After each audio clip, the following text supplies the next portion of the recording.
Hello dear students, welcome back to our online classes in this JRF series for social science. इस particular video में हम बात करेंगे कि कौन कौन से स्ट्रेटजीज अपना के आप जो है JRF की तैयारी कर सकते हैं और किस तरीके से आप जो है अपनी सक्सेस के चांसेस को बढ़ा सकते हैं।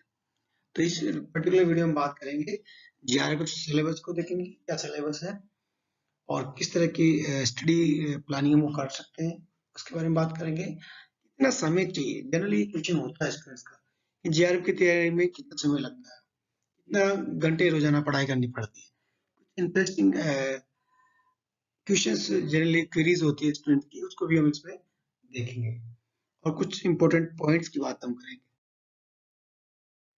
पहले बात करते हैं सिलेबस को लेकर। सिलेबस में जैसे कि हमने पिछले वीडियो में बताया था, extension education, agriculture economics and general agriculture constitute the whole syllabus of social science JRF। तो इसका लिंक यहाँ पे है और इसका लिंक मैं डिस्क्रिप्शन में डाल दूंगा, आप वहां से डाउनलोड कर सकते हैं। उसके अलावा अगर हम एक्सटेंशन एजुकेशन और एक्सटेंशन एजुकेशन के साथ साथ एग्रीकल्चर इकोनॉमिक्स के सिलेबस को पढ़ने के लिए जो बुक्स है वो मैंने पिछली वीडियो में सजेस्ट कर दी थी, उम्मीद आप लोग उससे देखे होंगे।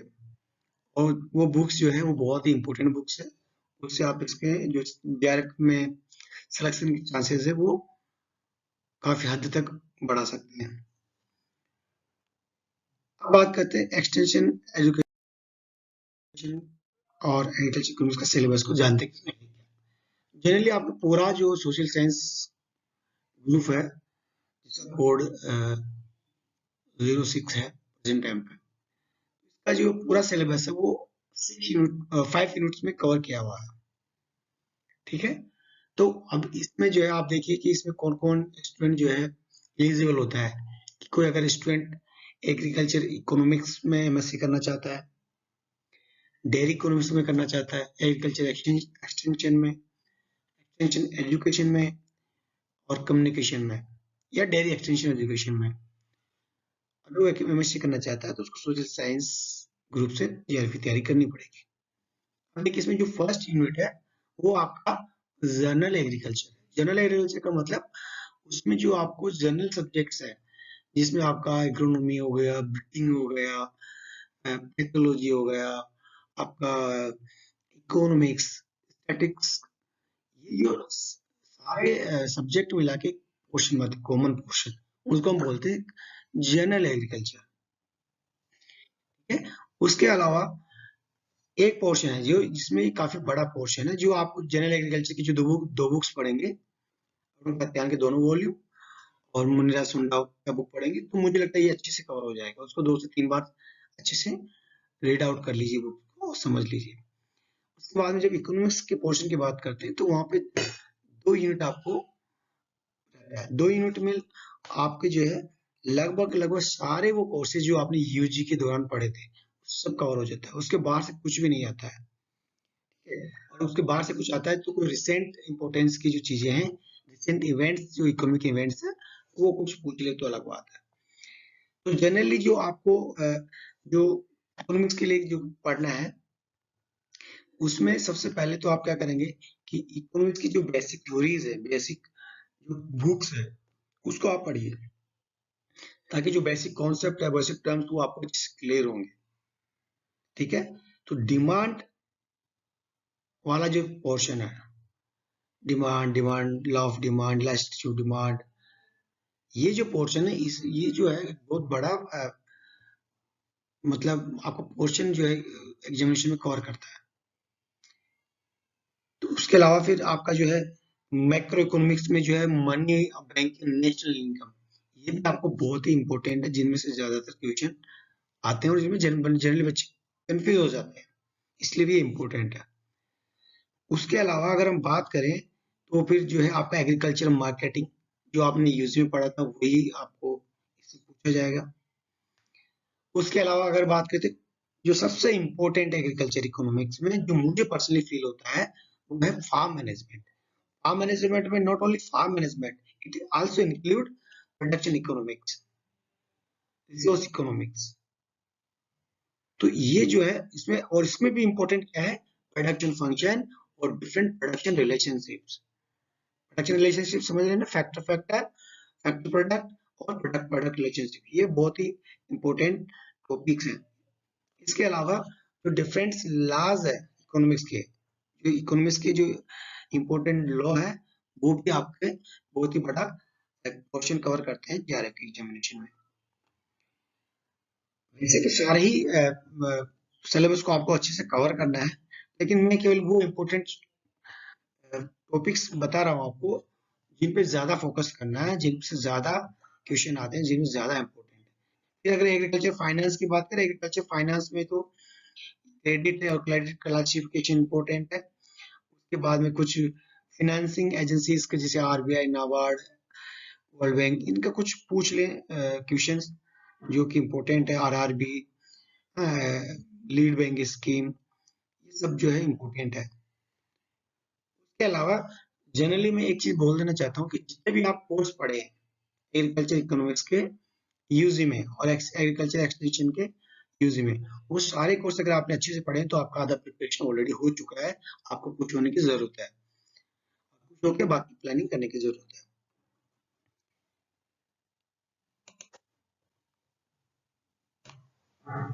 ये जो पोर्शन है ये आपको अच्छे से देख लेना है। WTA से बड़े बड़े अच्छे अच्छे क्वेश्चन आते हैं। ये जो theories of demand and elasticity of demand है, ये अच्छे से देखना है। हायर फाइनेंसिंग एजेंसीज में से भी जनरली क्वेश्चन बनता है।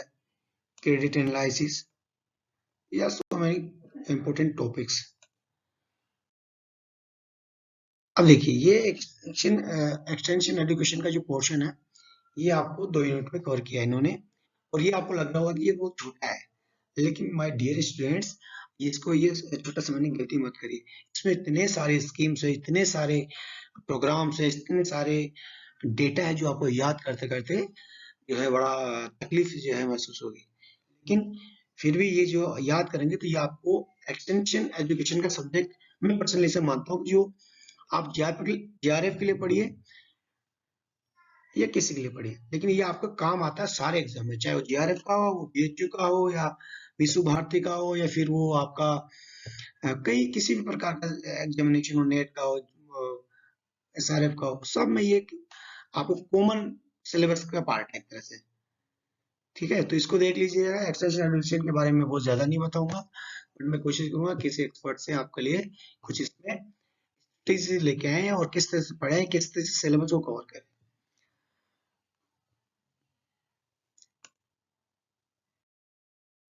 देखिए अब बात करते हैं कि आपके दिमाग में सवाल आ रहा होगा कि कोई तरीका कैसे बताइए, जिससे स्ट्रेटेजीज बताइए जिससे कि आपका ज्ञान की तैयारी बहुत बढ़िया हो। तो माय डियर स्टूडेंट, कोई ऐसा भी यूनिवर्सल कोई प्लान नहीं है जेआरएफ की तैयारी करने का। ठीक है, आप अपने हिसाब से बना सकते हैं, या अपने कोई जो सीनियर है उसको उससे पूछ के, या अपने टीचर से पूछ के कुछ प्लानिंग करके और उसमें एग्जीक्यूट करने की कोशिश कर सकते हैं। तो मुझे जो लगता है, या मुझे जो अभी लग रहा है, वो मैं आपको शेयर कर रहा हूँ कि सबसे पहले आपके पास प्लानिंग होना चाहिए, और प्लानिंग जो है वो जबरदस्त होनी चाहिए।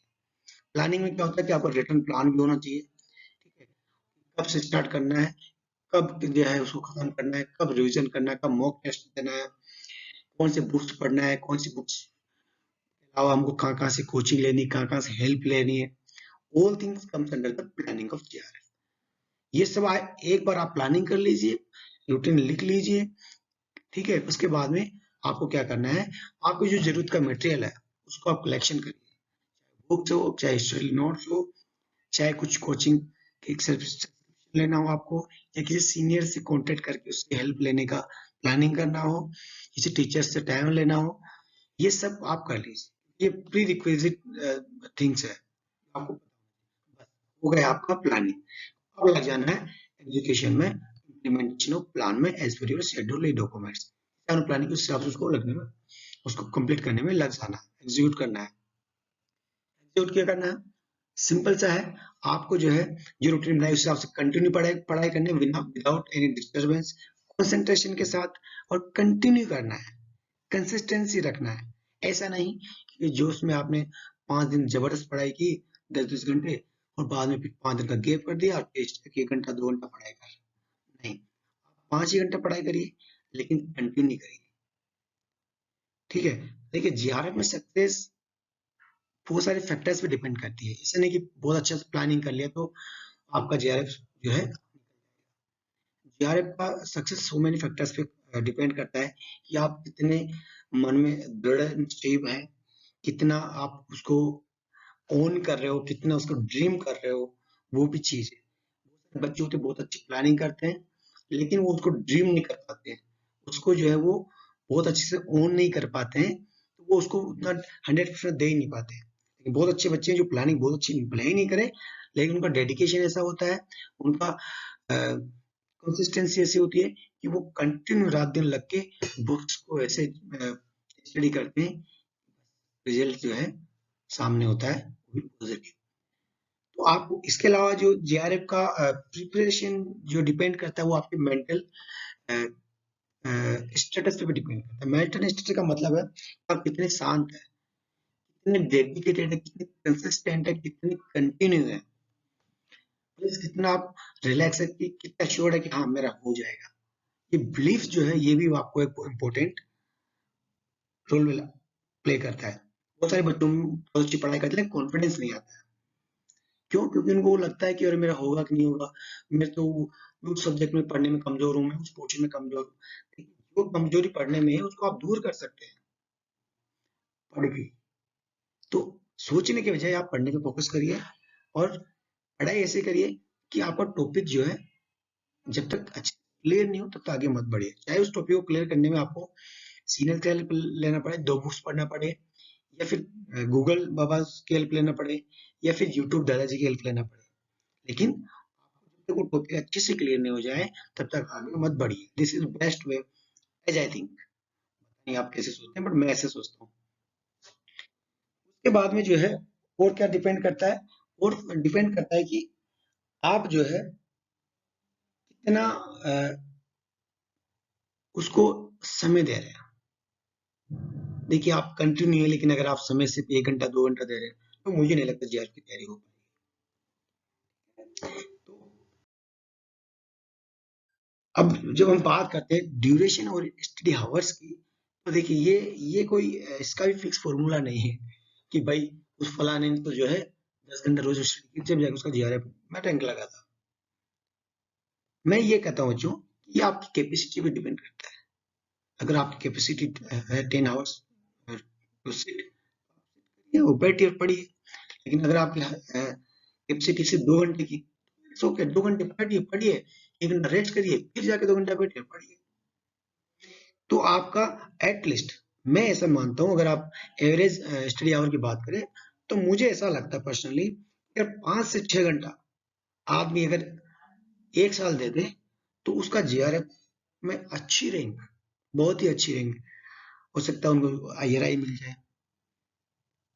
वो मुझे लगता है इतना सफिशिएंट है। हालांकि जीआरएफ को इतना बड़ा तो नहीं है, जैसा मैं जानता हूँ कि उसके लिए आपको बहुत ज्यादा स्ट्रेस लेना है। जीआरएफ के लिए आप कुछ 6 महीने में भी आप निकाल सकते हैं अगर आपका स्टडी बैकग्राउंड ठीक है।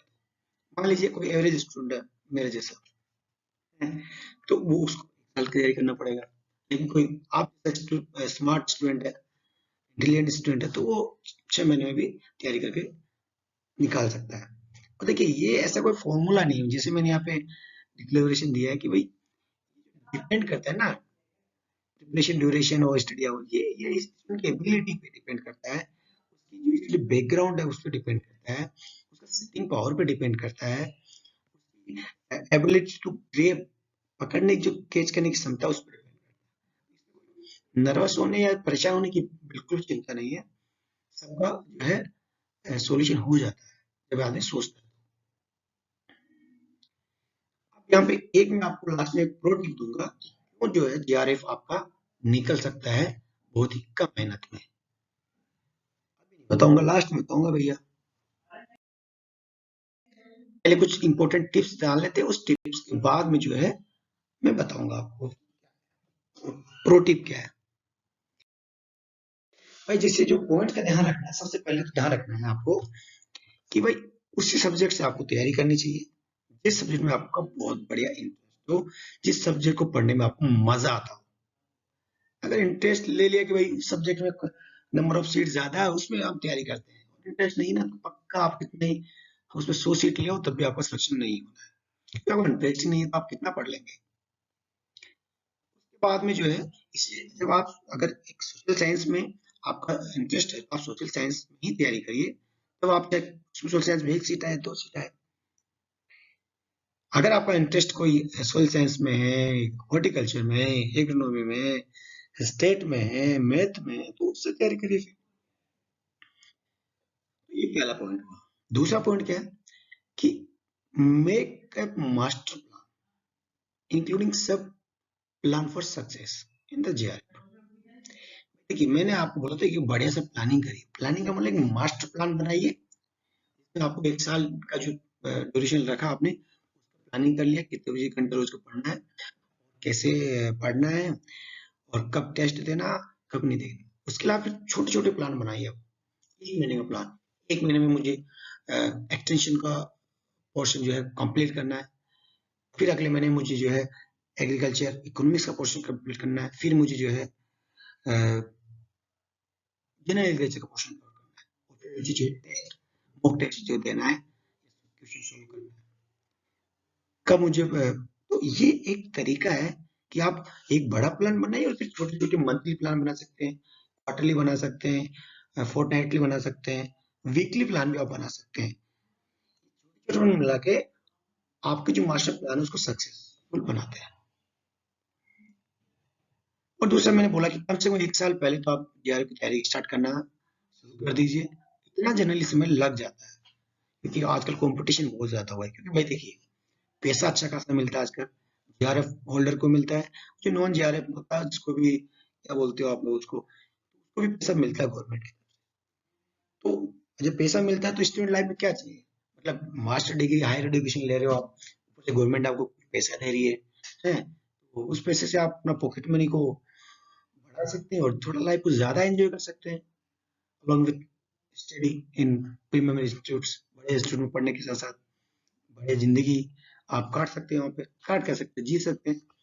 तो इसलिए कम से 1 साल पहले आप तैयारी स्टार्ट कर देनी। दूसरा क्या करना है, आप जनरली स्टूडेंट ये जो है आपको जनरली जो है स्टूडेंट क्या करता है कि अरे जेआर की तैयारी करना, चलिए भाई सीनियर के नोट्स लेके आते हैं, उस बॉस के नोट्स लाते हैं, जो टॉपर था उसके नोट्स ले आते हैं। भाई बिल्कुल नहीं करना है ये स्टार्टिंग में तो बिल्कुल भी नहीं करना है। सबसे पहले बुक से स्टार्ट करिए आप, बुक्स को स्टडी करिए, डीप स्टडी करिए।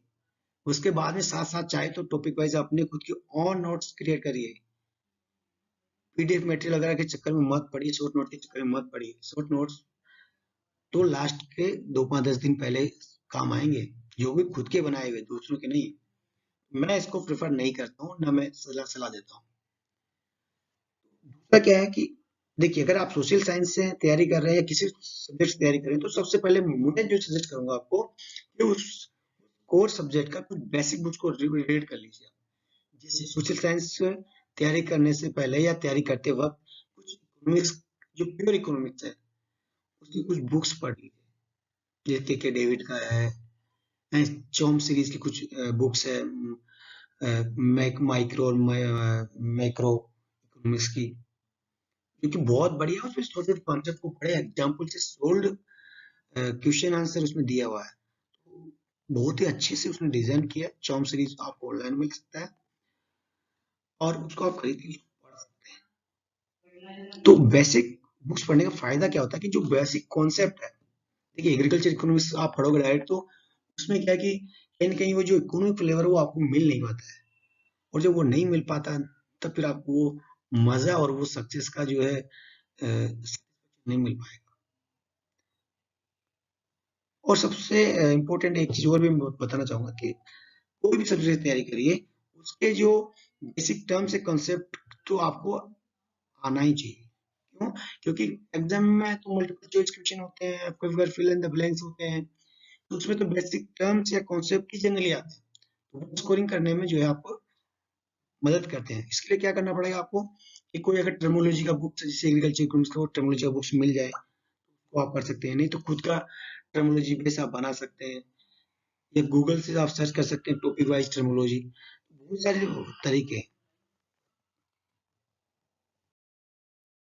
उसके बाद में क्या है, सबसे इम्पोर्टेंट कि बिना वो कहते हैं ना कि गुरु बिन ज्ञान नहीं है ना, तो आप सबसे जो है हेल्प लेनी है आपके सीनियर्स की, टीचर्स की, जो या फिर आपको अगर कोचिंग आपको मिलता है कहीं पे तो वो भी आप ले सकते हैं, क्योंकि बूंद बूंद से गड़ा भरता है। आप अपनी सेल्फ स्टडी कर रहे हैं लेकिन सपोर्ट के लिए कुछ कॉन्सेप्ट लेनी है, उसके लिए आप किसी कोचिंग भी ले सकते हैं, नहीं तो टीचर से टाइम लेके टीचर से आप कंसल्ट कर सकते हैं, या अपने जो सीनियर्स है या जो टॉपर्स है जो आपको मदद करने के लिए तैयार रहते हैं, बहुत लोग जो आपको मदद करने के लिए तैयार रहते हैं, बस आपको उनको पहचानना है, उनको खोजना है। उसके अलावा खुद की नोट्स बनाइए, rather देन दूसरे के नोट्स पर डिपेंड हो, उससे बढ़िया खुद की नोट्स बनाइए। कम से कम रेगुलरली पढ़ाई करिए, 5 से 7 घंटा या 6 घंटा जो भी आप करिए, वो फुल ऑफ माइंड के साथ, कंसंट्रेशन के साथ, कंसिस्टेंसी के साथ। जब आप पढ़ रहे हैं तो उसी बीच में टॉपिक वाइज मॉक टेस्ट कीजिए, ऑनलाइन क्विज आपको मिल जाएंगे, वो क्विज सोल्व करिए, उस ऑनलाइन फ्री ऑफ कॉस्ट मिलता है। तो जैसे आपने माइक्रो इकोनॉमिक्स पढ़ लिया या उसमें demand and law of demand, elasticity of demand पढ़ लिया, तो उसके आप क्वेश्चन सोल्व करिए, मल्टीपल चॉइस क्वेश्चंस। ये क्या है कि आपको जो पहले आपने बहुत अच्छे से पढ़ा थ्योरी, फिर आपने जो है उसके क्विज सोल्व कर लिए, और अगर साथ में आप किसी से डिस्कस भी करें तो और भी तो वो टॉपिक आपको क्लियर होगा, फिर मुझे लगता है उसको दोबारा पढ़ना पड़ सकता है, लेकिन तीसरी बार नहीं पढ़ना पड़ेगा, जो मैं समझता हूँ। उसके अलावा बाद में बात करें कि जो टॉपिक आप पढ़ रहे हैं, जैसे आपको कल जो है इलास्टिसिटी डिमांड पढ़ना है, या इलास्टिसिटी ऑफ सप्लाई पढ़ना है, या सप्लाई पढ़ना है, डिमांड पढ़ना है, या कोई और चैप्टर पढ़ना है, टॉपिक पढ़ना है, उसको पढ़ने के बाद बढ़िया से डिस्कस करिए अपने टीचर्स के साथ, अगर टाइम मिले तो, या फिर अपने सीनियर्स के साथ, या अपने कलीग्स के साथ भी जो तैयारी करे उसके साथ भी आप उसको, फोन पे लोग आप लोगों को तो चलता ही है फोन पे, तो आप उसको जो है फोन पे डिस्कस करिए, फोन पे 1 घंटा आप डिस्कस करिए, तो वो आप जो गलती आप कर रहे हो वो सामने वाला बता देगा, सामने वाले गलतियां आप बता देंगे, तो वहीं पे एग्जैक्ट क्लियर जो है आपको दिमाग में चला जाएगा परमानेंटली। और सबसे इम्पोर्टेंट है कि आप जब आपका कोर्स खत्म हो जाए, नोट स्टार्टिंग की बात नहीं कर रहा हूँ, तो आपका कोर्स खत्म हो जाए तो आप जो है प्रीवियस ईयर की क्वेश्चन पेपर आपको मिल जाएंगे कहीं ना कहीं पे, आजकल शायद अपलोड भी करते हैं, तो वो उसको आप सोल्व करिए। उससे सोल्व करने के बहुत सारे फायदे हैं। एक तो आपको पैटर्न पता चल जाएगा किस पर्टिकुलर पोर्शन या सिलेबस से आपका जो है क्वेश्चन ज्यादा बन रहे हैं, या फिर किस पर्टिकुलर सब्जेक्ट यानी कि एक्सटेंशन एजुकेशन या इकोनॉमिक्स से सवाल ज्यादा आ रहे हैं, कहाँ से आ रहे हैं।